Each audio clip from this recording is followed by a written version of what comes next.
মনে রাখবেন, একটা পাপের হিসাব না দিয়ে কাল কিয়ামতের মাঠে কোনো দায়িত্বশীল পার পাবে না ইনশাআল্লাহ। কোনো দায়িত্বশীল না। না, এই যে আমি লেকচার দিচ্ছি না, আল্লাহ পাক আমাকেও দাঁড় করাবে, দাঁড় করায় বলবেন, তোমাকে আমি দিনের যে জ্ঞান দিয়েছিলাম সেই জ্ঞানের হক তুমি আদায় করেছো কিনা হিসাব দাও। এটা বড় বড় মুফাসসিরে কোরআন, মুফতি, মুহাদ্দিস বসাচ্ছেন, পাংখা দিয়ে বাতাস করছেন, হ্যাঁ, চা খাওয়াচ্ছেন, কফি খাওয়াচ্ছেন। এক একজনকে আল্লাহ পাক দাঁড় করাবেন, বলবেন কোরআন সুন্নাহর যে আমানত দিয়েছিলাম সে আমানতের সাথে কতটুকু তুমি হক আদায় করেছো, হিসাব না দিয়ে পার পাবে না তুমি। ফাইজলামি মনে করেছেন নাকি দিনকে? ঠিক একইভাবে সমাজের, রাষ্ট্রের দায়িত্ব আল্লাহ পাক যাদেরকে দিয়েছেন, এক একজন ব্যক্তিকে আল্লাহ পাক দাঁড় করাবেন। দাঁড় করা জিজ্ঞাসা করবেন কোন কোন জনগণের কোন কোন হক তুমি নষ্ট করেছো, কার কার হক দিয়েছো, কার কার দেও নাই, সবার সামনে হিসাব দাও, তারপর জন্ম দেবে। এত সহজ না, এত সহজ না। দুনিয়ার জীবনের প্রতিটা কাজের হিসাব আল্লাহর কাছে দিতে হবেই হবে, এটা গ্যারান্টি। এই প্রতিটা মেয়েকে আল্লাহ জিজ্ঞাসা করবেন, তোমাকে পর্দার বিধান দিয়েছিলাম, কেন পর্দা করো? প্রত্যেক মুসলিমকে আল্লাহ জিজ্ঞাসা করবেন, 5 ওয়াক্ত নামাজ ফরজ করেছিলাম, নামাজ পড়ো নাই কেন, ঠিক মতো পড়েছো কিনা? প্রত্যেক ধনীকে আল্লাহ জিজ্ঞাসা করবেন, দাঁড় করিয়ে করি, এক একজন করে, একসাথে 10 জন না, একজন একজন একজন করে আসো, একজন করে। এই আব্দুল্লাহ তুমি আসো, এই আব্দুর রহমান তুমি আসো, এই ওবায়দুল্লাহ তুমি আসো, এই রহিম তুমি, আব্দুর রহিম তুমি আসো। এক একজন করে আল্লাহ ডাকবেন, বলো তোমাকে ধন দিয়েছিলাম, কি করেছো? বলো তোমাকে ইলম দিয়েছিলাম, হক আদায় করেছো কিনা? বলো তোমাকে ক্ষমতা দিয়েছিলাম, কি করেছো? আমি জানি না আর কিভাবে ওয়াজ নসিহত করলে মানুষের কলিজার মধ্যে ঢুকতে পারে, আমার জানা নাই। আমি সহ প্রতি ব্যক্তি এই বিচারের সম্মুখীন হবেই হবে ইনশাআল্লাহ।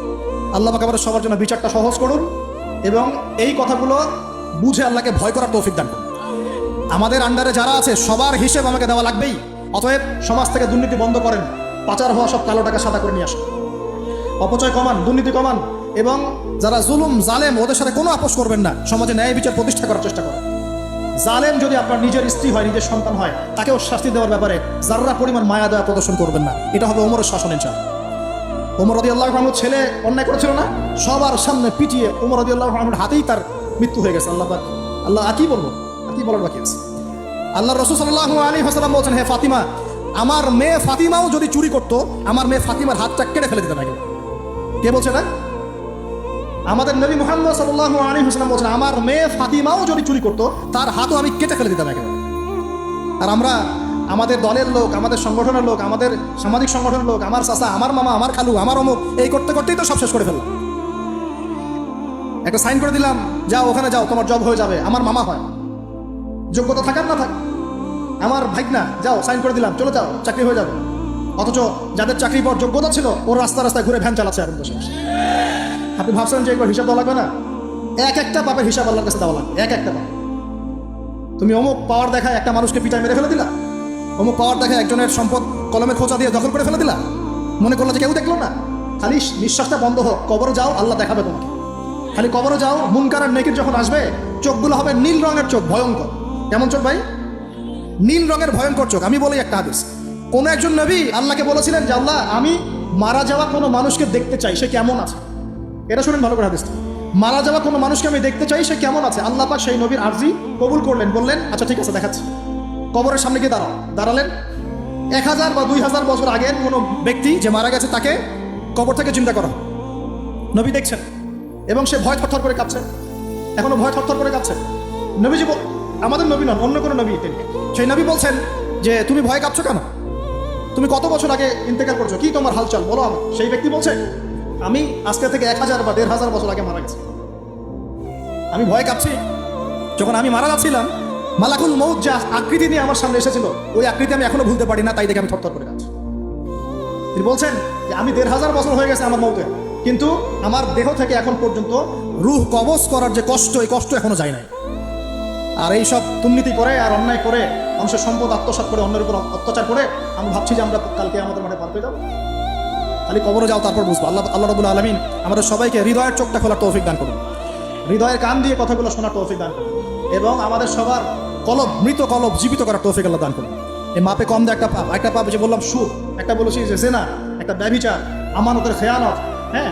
তারপরে যার যোগ্যতাহীন ব্যক্তিকে যখন আপনি দায়িত্ব দিবেন, যখন মানুষ স্ত্রীর আঁচল ধরে বসে থাকবে, মায়ের সাথে খারাপ ব্যবহার করবে, বাবাকে দূরে ঠেলে দিবে, বন্ধু বান্ধবদের কাছে নিয়ে আসবে, যখন মসজিদগুলো হট্টগোল হবে, শোরগোল হবে, মসজিদ চাকচিক্যময় হবে, হেদায়েত উঠে যাবে, যখন দেখবেন সময় সংক্ষিপ্ত হয়ে আসছে, যখন দেখবেন যে জহরাতুল কায়নাত, গান বাজনা বাদ্যযন্ত্রের সাথে সম্পৃক্ত যারা আছে, এই যে নর্তকী, এদের সংখ্যা বাড়তে থাকবে।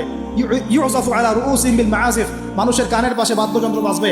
মানুষ যখন এই যে মদকে হালাল মনে করবে, সুরিবাতিল খমর, মদ যখন মানুষ খাওয়া শুরু করবে, জেনাকে হালাল মনে করা শুরু করবে, হ্যাঁ, যখন মানুষ আত্মীয়তা সম্পর্ক নষ্ট করা শুরু করবে, এই যে যত রকম পাপ আপনি দেখছেন যে আমাদের এই সমাজগুলোতে চলছে, এগুলো যখন চলতে থাকবে তখন আল্লাহর পক্ষ থেকে এই যে আসমানি গজব, জমিনের বালা, এই ভূমিকম্প বলেন, জালজালা, মহামারী, হ্যাঁ, আপোষের মারামারি, হত্যা, রাহাজানি, এই যে আপনার আর কি বলবো, আর কি আছে, এই যে আকৃতি বিকৃতি হওয়া, ভূমি ধসে যাওয়া, আসমানের গজব, মহাপ্লাবন, জলোচ্ছ্বাস, বন্যা ইত্যাদি, যে পাপগুলোতে আল্লাহ পাক বিভিন্ন জাতিকে ধ্বংস করেছেন, এই সমস্ত আযাব আল্লাহর পক্ষ থেকে একটা একটা করে আসতে হবে, একটা একটা করে। স্পেশালি 4টা-5টা। একটা হচ্ছে রিহুন হামরা, গরম বাতাসের আযাব আসবে, গরম বাতাস আসতে থাকবে, গরম, এমন গরম বাতাস আসবে যে বাতাসে জনগণের বেঁচে থাকা অতিষ্ঠ হয়ে যাবে মানুষ। 2 নম্বর আসবে জালজালা, এমন ভূমিকম্প, সানাওয়াতু জালাজিল, ভূমিকম্পের বছরগুলো, একটা দুটো না, বছরগুলো একটার পর একটা আসতে থাকবে। আর কি আসবে, খসফন, মানে জমিন ভিতরে ধসে যাবে, নিচে নেমে যাবে। আর মাসখান, মানুষের আকৃতি পরিবর্তন হয়ে যাবে। আর কাজফান, আকাশ থেকে পাথরের বৃষ্টি বর্ষণ করা হবে। এগুলো আসতে থাকবে। এছাড়া আমাদের হাতের কামাইগুলো তো আছেই। আল্লাহ রাব্বুল আলামিন আমাদের সবাইকে, স্পেশালি ঢাকা শহরের বাসিন্দা আমরা যারা আছি, আমরা যারা দিনী ভাই, আমাদেরকে এই সমস্ত পাপগুলো ছেড়ে দেওয়ার তৌফিক দান। আল্লাহ পাক আমাদের সবাইকে শিরকের পাপ ছেড়ে দেওয়ার তৌফিক দান করুন, কুফরের পাপ ছেড়ে দেওয়ার তৌফিক দান করুন, এই অহংকার, সম্পদের অহংকার আল্লাহ পাক বন্ধ করার তৌফিক দান করুন। আর কাজফান, আকাশ থেকে পাথরের বৃষ্টি বর্ষণ করা, এগুলো আসতে থাকবে। এছাড়া আমাদের হাতের কামাইগুলো তো আছেই। আল্লাহ রাব্বুল আলামিন আমাদের সবাইকে, স্পেশালি ঢাকা শহরের বাসিন্দা আমরা যারা আছি, আমরা যারা দিনী ভাই, আমাদেরকে এই সমস্ত পাপগুলো ছেড়ে দেওয়ার তৌফিক দান।